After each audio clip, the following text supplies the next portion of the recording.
History often teaches us that wars are won by numbers, by cannons, by overwhelming force.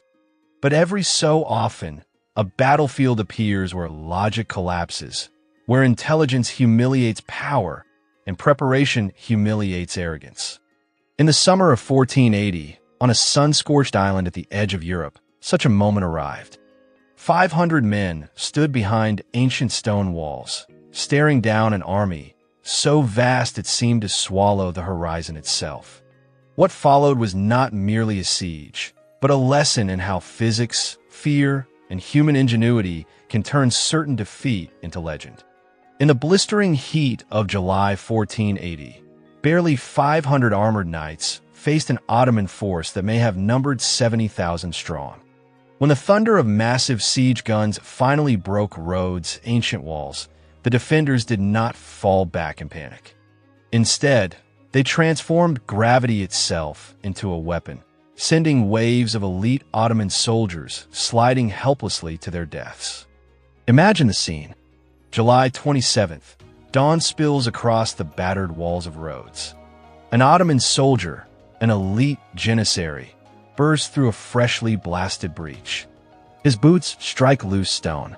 Suddenly, there is no traction. He slips, arms flail, his body collides with those behind him. One man becomes 10, 10 become 100. In seconds, the breach turns into a roaring avalanche of falling bodies, armor crashing against armor. And this is where the story takes a turn that defies belief. This chaos was no accident. It was engineered. The numbers alone seem absurd. 500 knights against 70,000 attackers, a ratio of roughly 140 to 1. Yet these were no ordinary defenders. They were the Knights Hospitaller, warrior monks who had spent 2 centuries mastering fortress warfare. And they were facing no ordinary army. This was the same force that had crushed Constantinople, an empire that had not failed in a major siege for decades. The stakes could not have been higher. Rhodes was Christendom's final stronghold in the eastern Mediterranean. If it fell, nothing would stand between the Ottoman Empire and Europe's exposed heartlands. By the end of this story, 3 astonishing truths will become clear. First, the simple but deadly substance that turned shattered walls into death slides. Second, why the Ottoman Empire's most feared soldiers, men who had conquered from Baghdad to Belgrade, could not even stand upright, let alone fight. And third, how a wounded Grand Master, pierced by 5 crossbow bolts, led a counterattack that altered the course of history.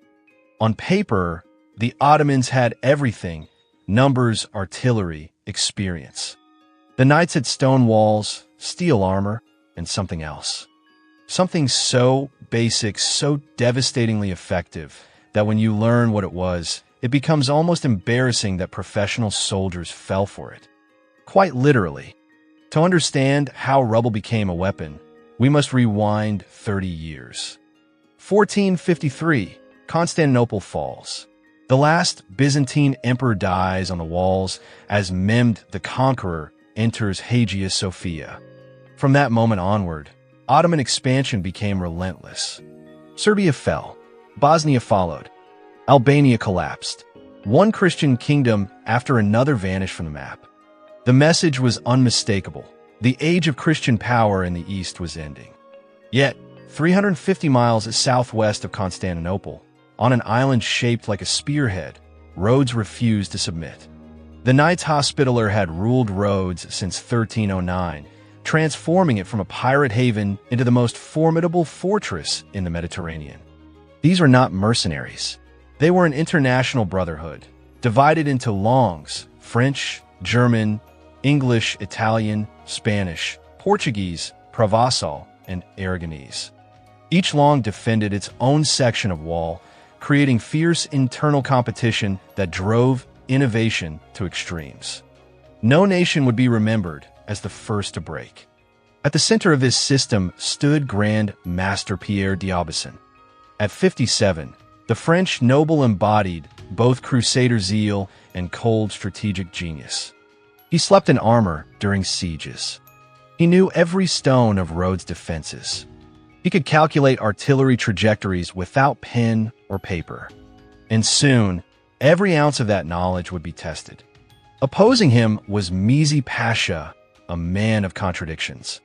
Born a Greek Christian, converted to Islam, risen through Ottoman ranks to command the fleet.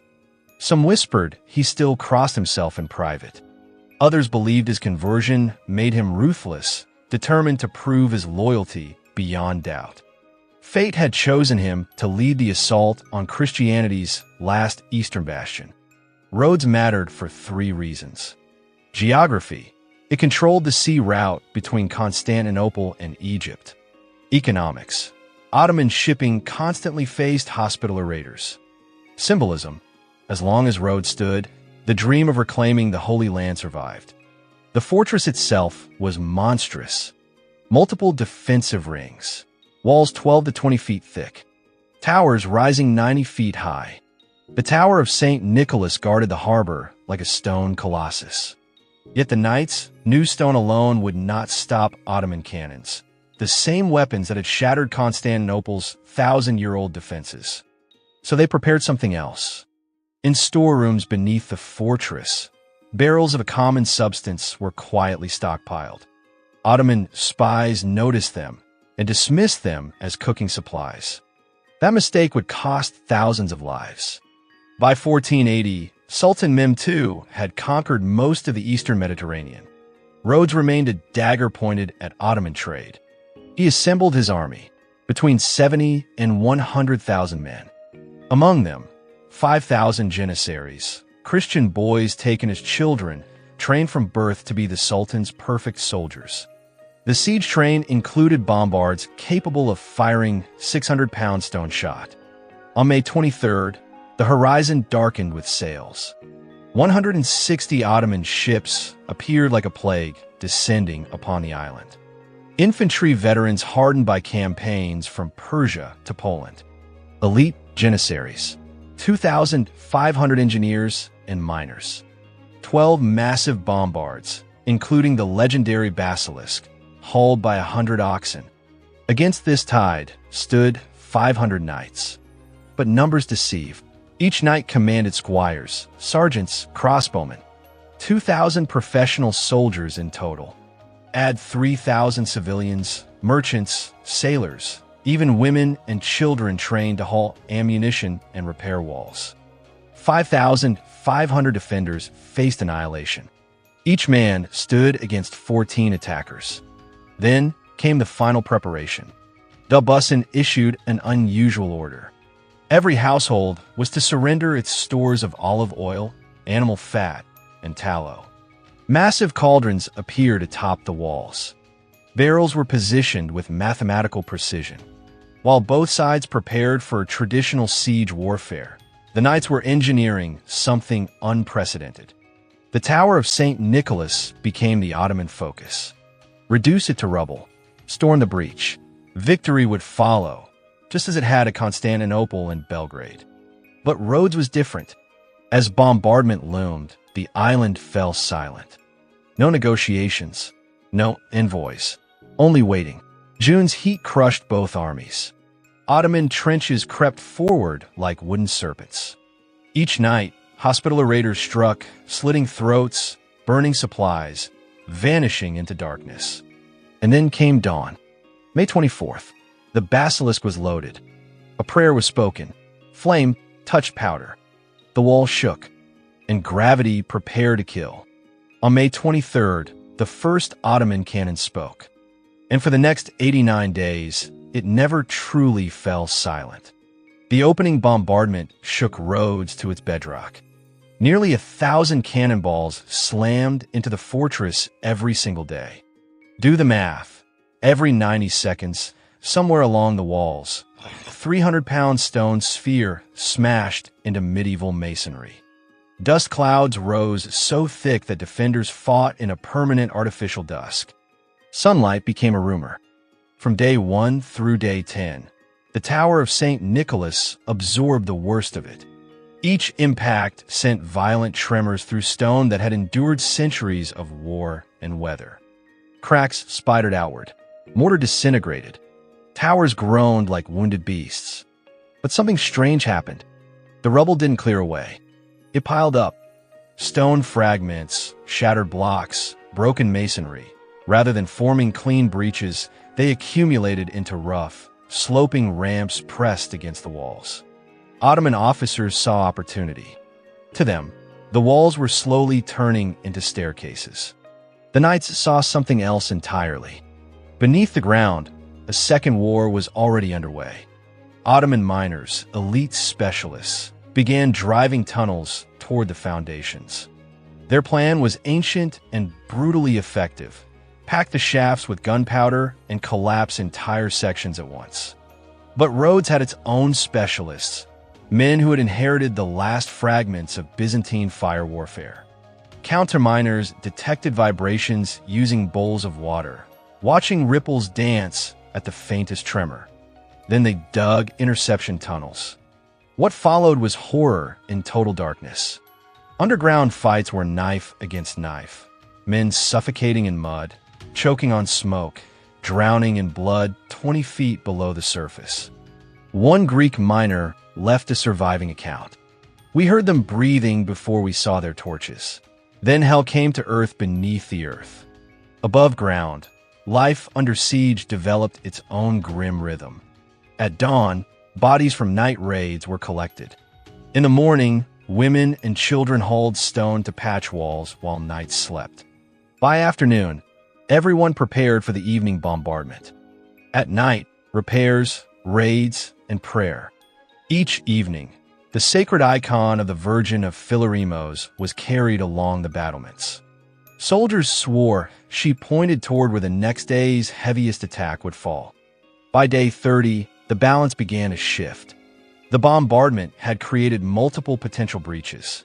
Rubble slopes now reached halfway up the walls in 3 separate places. Ottoman commanders could almost taste victory. They did not notice something strange. The defenders weren't clearing rubble. They were shaping it. An Ottoman Janissary captain named Ahmed recorded his unease in a journal. "The Christians work at night like demons. They do not repair their walls. They do something to the fallen stones. My men report strange smells, like a kitchen before a feast." Then came the order that changed everything. Grand Master Pierre commanded every household to surrender its animal fat. Cooking oil vanished from homes. Even lamp oil was seized. The great cauldrons atop the walls boiled day and night, but not with pitch. Day 40 brought the first probe attack. 2,000 Ottoman soldiers tested the breach near St. Mary's Tower. The rubble looked stable. The slope seemed perfect, about 30 degrees, rough enough to climb. The first wave advanced confidently. Then the defenders poured their mixture. Not boiling. Not yet. Olive oil mixed with rendered fat cascaded down the slope. The effect was instant. Boots shot sideways. Men in full armor lost footing and crashed backward into those behind them. The breach became a living avalanche of bodies. Crossbow bolts fell into the chaos like rain. In 20 minutes, 400 Ottomans were dead, without a single defender leaving the wall. And that wasn't even the worst part. The knights had mixed sand into the oil, creating a thick, clinging slurry that stuck to armor, boots, skin, anything it touched. By day 50, the mining war reached a climax. The Ottomans' master miner, a Serbian who had helped break Belgrade, drove a tunnel beneath the bastion of St. George. Packed with powder, it would tear open a breach no amount of rubble could fill. Counterminers detected it at the last possible moment. What followed was pure medieval brilliance. Instead of intercepting directly, the knights dug alongside the tunnel, then flooded both shafts with Greek fire. When the explosion came, it vented sideways instead of upward. 100 Ottoman miners died instantly. A child saved another section entirely. Maria, a fisherman's daughter, noticed strange ripples in water buckets near the walls. She had felt earthquakes before. This was different, rhythmic, deliberate, human. Her warning came hours before a massive mine would have detonated. The Bussin himself kissed her forehead in gratitude. As casualties mounted, visions multiplied. Knights swore St. John the Baptist appeared, pointing toward weak spots. Civilians reported angels repairing walls at night. In the Ottoman camp, fear spread, jinn protecting the Christians, the ghost of Constantine 11 walking Rhodes battlements. Supplies dwindled on both sides. The Ottomans had to feed 70,000 men daily. Rhodes, cut off from resupply, rationed everything. But this too had been planned. Vast cisterns held water for a year. Grain could last 6 months. The oil and fat, they had been stockpiling it for 3 years. By mid-July, the moment of truth arrived. The walls finally failed. July 27th, 4 a.m., the Ottoman War Council made its decision. 3 major breaches had opened: St. Mary's Tower, the Italian sector, and the most critical point, the post of St. Paul, held by the French. 20,000 troops assembled in darkness. The Janissaries would lead. Provincial forces would follow. Then came volunteers seeking paradise. Dawn broke, red across the sea. Ottoman drums thundered. 20,000 voices roared, Allahu Akbar. The ground shook beneath charging feet. This was the assault that would decide everything. The breach at St. Paul was 30 feet wide. Rubble formed a rough ramp at 35 degrees, perfect for an assault. Or so it seemed.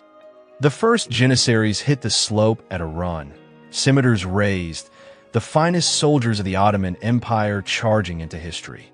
Then physics turned against them. The oil mixture, 3 parts olive oil, 2 parts animal fat, 1 part water, had been poured moments before dawn. Fresh, invisible, lethal. The first warrior's foot skidded sideways. Arms windmilled. He crashed backward into his comrades. And then the dominoes fell. One armored man became a human battering ram. The second rank couldn't stop. Bodies collided, slipped, piled, twisted. The breach clogged with its own attackers. From above, hospitaller crossbowmen had perfect targets. These are no longer warriors. They were men trying to stand, crawl, breathe. A single crossbowman could fire 8 bolts per minute. 50 men on the breach meant 400 bolts every 60 seconds. In the first 20 minutes, 2,000 Ottomans died on a 30-foot slope. Ottoman officers reacted quickly. They ordered sand and sawdust brought forward. If they could cover the oil, traction might return. For a moment, it worked. Fresh Janissaries gained footing. The knights answered. New cauldrons appeared, this time boiling. The same mixture, heated and laced with quicklime. When it hit the sand, steam exploded upward. Lime burned through leather, crept beneath armor, blinded eyes. The slope turned into living fire. Amid the chaos, individual moments stood out. Hassan the Bold, a Janissary officer, reached the top. For 30 seconds, he fought 3 knights at once. Then his foot found oil. As he fell, a mace crushed his helmet. His body rolled downhill, knocking down a dozen more. A French knight later wrote, "They came like lions and died like sheep. The breach drank their blood and mixed it with oil until no man could cross." Then came the moment that echoed through centuries. Grand Master Pierre stood observing when 5 crossbow bolts struck him almost at once. 1 through the shoulder, 1 lodged in his thigh, 3 pierced his breastplate. Blood pooled at his feet. His aides tried to pull him back. "A Grand Master dies standing," he growled. And then, astonishingly, he charged. Streaming blood, he seized the banner of the order and descended into the killing ground itself. Knights swore he glowed, sunlight flashing off blood-slicked armor, but the effect was undeniable. Rhodes, St. John, and victory. The cry raced along the walls. Defenders who had been rotating out grabbed weapons and followed. The countercharge struck just as the Ottomans finally gained the top through sheer numbers. The Busan should not have been able to fight. Blood loss alone should have dropped him. Yet witnesses described him killing 5 men in single combat. His sword never missed. Modern historians speak of adrenaline, perhaps opium. Contemporaries called it a miracle. And in that moment, Ottoman morale broke. Imagine standing inside the breach, not as a general, but as an Ottoman soldier. You have already run through smoke and fire. Your comrades are dying in piles. Your boots can't find grip. The Janissaries, the Empire's elite, are being cut down by crossbowmen they cannot even reach. Steam blinds you. Quicklime burns through leather and skin. And then, descending into this chaos, comes an old man drenched in blood, someone who should already be dead, followed by armored monks singing hymns as they kill. This is where panic begins. It spreads from the center like a sickness. Someone screams, "The Grand Master cannot die." Another shouts, "Their God protects them." Men who have survived wars across 3 continents suddenly hesitate. The assault fractures. Bodies become obstacles. The dead pile, so high they form barriers of armor and flesh. Retreating soldiers slip on blood, mixed with oil, trapped by the same slope that destroyed their advance. The ground itself has turned into a weapon. The knights push forward methodically, maces rising and falling with cold precision. This is no longer battle, it is controlled destruction. Yet the chaos still shifts. A fresh Janissary unit breaks through on the left and reaches the wall. The English counterattack instantly. John Kendall leads it, killing until he is finally overwhelmed. Ottoman reserves surge forward. In response, every church bell in Rhodes begins to ring.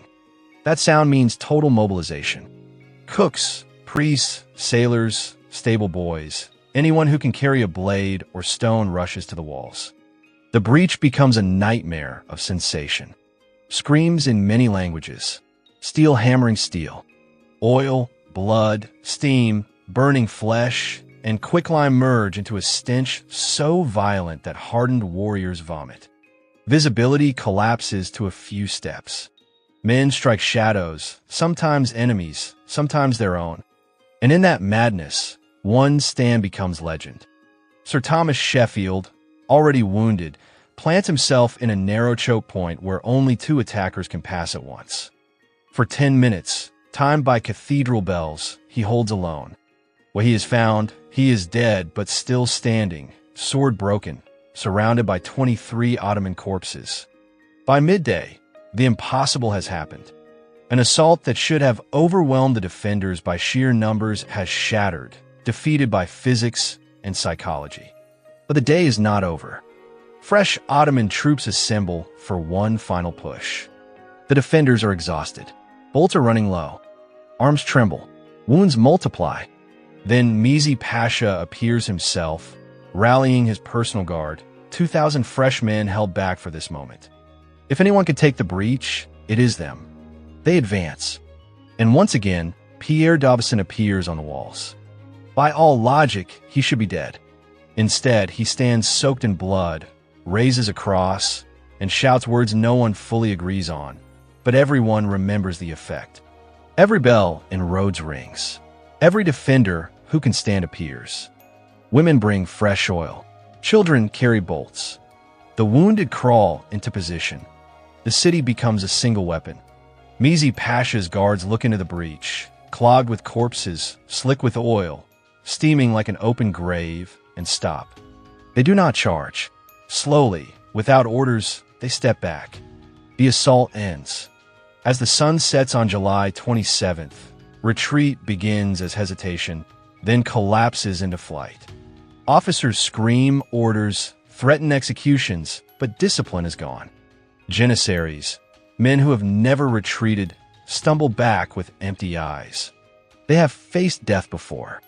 This is different. This is helplessness. The numbers arrive at sunset, 9,000 Ottoman dead in a single day.